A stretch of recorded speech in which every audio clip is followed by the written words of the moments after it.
नमस्ते बच्चों, आपका स्वागत है। बच्चों, आज के क्लास में हम लोग हमारी दुनिया विषय अंतर्गत भौगोलिक आंकड़ों का प्रस्तुतिकरण, चैप्टर का नाम है भौगोलिक आंकड़ों का प्रस्तुतिकरण। इस पाठ के प्रश्न उत्तर पर चर्चा करेंगे। तो बच्चों देखते हैं हम लोग आज इस पाठ के प्रश्न उत्तर को। पहला क्वेश्चन है बहुवैकल्पिक प्रश्न, जिसमें सही विकल्प का चुनाव करना है। पहला क्वेश्चन है, किस आरेख का दूसरा नाम चक्र आरेख है? किस आरेख का दूसरा नाम चक्र आरेख है? क में है रेखीय ग्राफ, ख में है वृत्त आरेख, ग में है दंड आरेख, घ में है इनमें से कोई नहीं। तो इसका आंसर हो जाएगा वृत्त आरेख।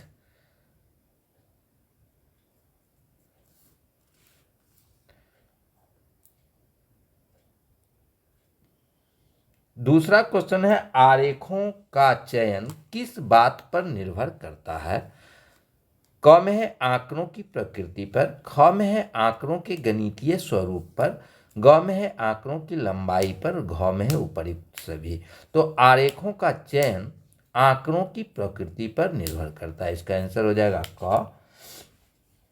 तीसरा क्वेश्चन है, वक्र रेखा द्वारा दिखाया गया आरेख कहलाता है?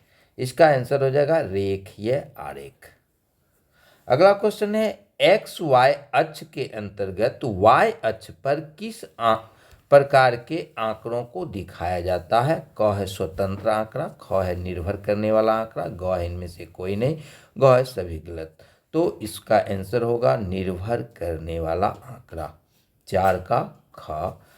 5 है, एक वृत्त का कुल मान कितना होता है?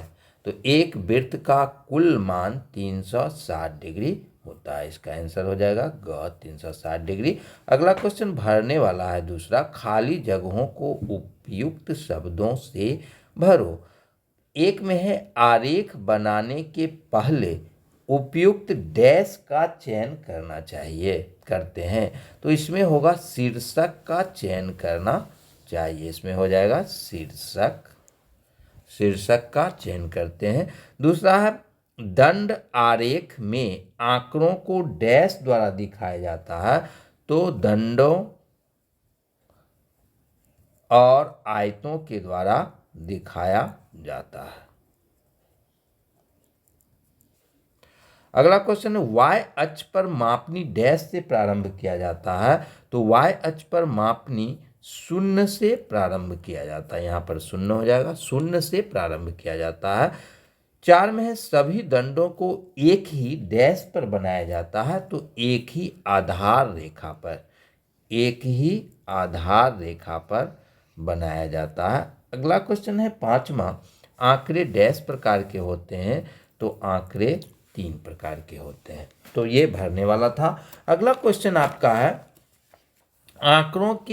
आंकड़ों का प्रस्तुतिकरण से क्या समझते हैं? इसका आंसर लिखना है, आंकड़ों का प्रस्तुतिकरण से क्या समझते हैं।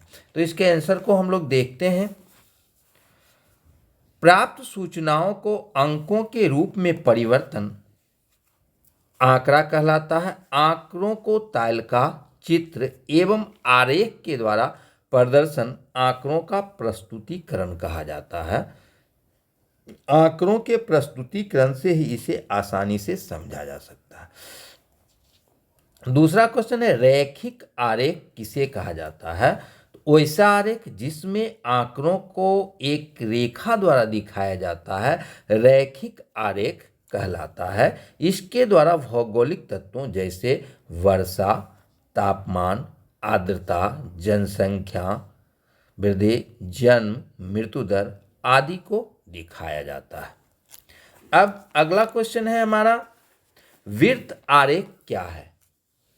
तो जब आंकड़ों के समूह का प्रस्तुतिकरण हिस्से के रूप में वृत्त के द्वारा किया जाता है तो उसे वृत्त आरेख कहते हैं। इसमें वृत्त को डिग्री के आधार पर विभिन्न खंडों में बांटकर प्रभावित मात्राओं को प्रतिशत में दिखाया जाता है। वृत्त आरेख को चक्र आरेख भी कहा जाता है। वृत्त आरेख को चक्र आरेख भी कहा जाता है। अब चौथा क्वेश्चन का पहला है, दिए गए आंकड़ों को दंड आरेख से दिखाइए। इसमें भारत में वर्षवार जन्म दर दिखाया गया 1940, 1950, 1960, 1970, 1980 और 1990 के जन्म दर को प्रति हजार पर दिखाया गया है। तो इसको हमें दंड आरेख के रूप में दिखाना है। तो दंड आरेख में सबसे पहले हम लोग एक्स एक्सिस और वाई एक्सिस लेंगे।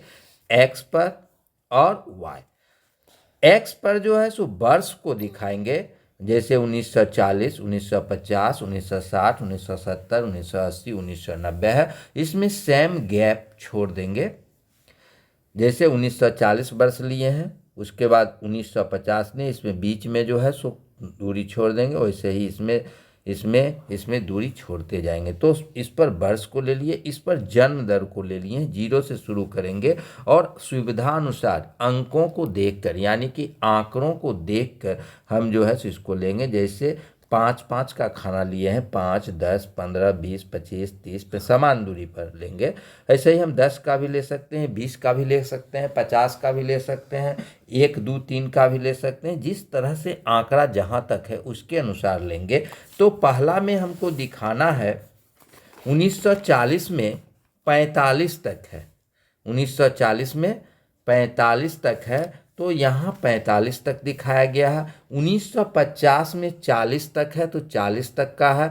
1960 में 42 है, तो 42 तक दिखा दिया गया है। 1970 में 41 तक है। इस तरह से जो है दंड आलेख खींचना है। ऊपर में शीर्षक भी दे देना है, भारत में वर्षवार जन्म दर।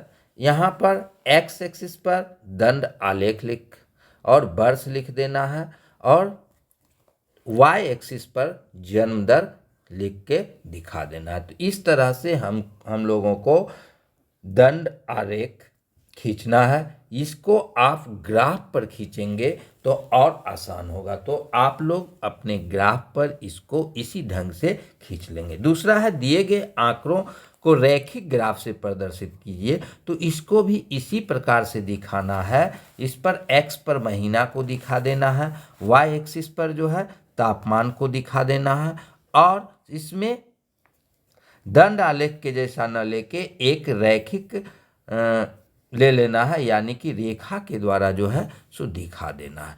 तो ये आपका ग्राफ से संबंधित क्वेश्चन हो गया। अब अगले दिन हम लोग सड़क सुरक्षा के उपाय को देखेंगे। इसके साथ ही ये आपका हमारी दुनिया विषय का सभी चैप्टर समाप्त हो जाएगा। आप लोगों से अनुरोध है कि वीडियो को ज़्यादा से ज़्यादा शेयर करें। साथ ही जो लोग चैनल को सब्सक्राइब नहीं किए हैं, कृपया सब्सक्राइब करें, और अन्य विषयों की बेहतर तैयारी के लिए हमारे चैनल से जुड़ें। हम अन्य सभी विषयों का सभी विषयों के पाठ के प्रश्न उत्तर के साथ साथ उस पाठ का विस्तृत अध्ययन करेंगे। तो आपका हमारी दुनिया अब का सभी चैप्टर होने जा रहा है। अब इतिहास का जो है हम लोग क्वेश्चन के साथ साथ उस सभी पाठ को पढ़ेंगे। धन्यवाद।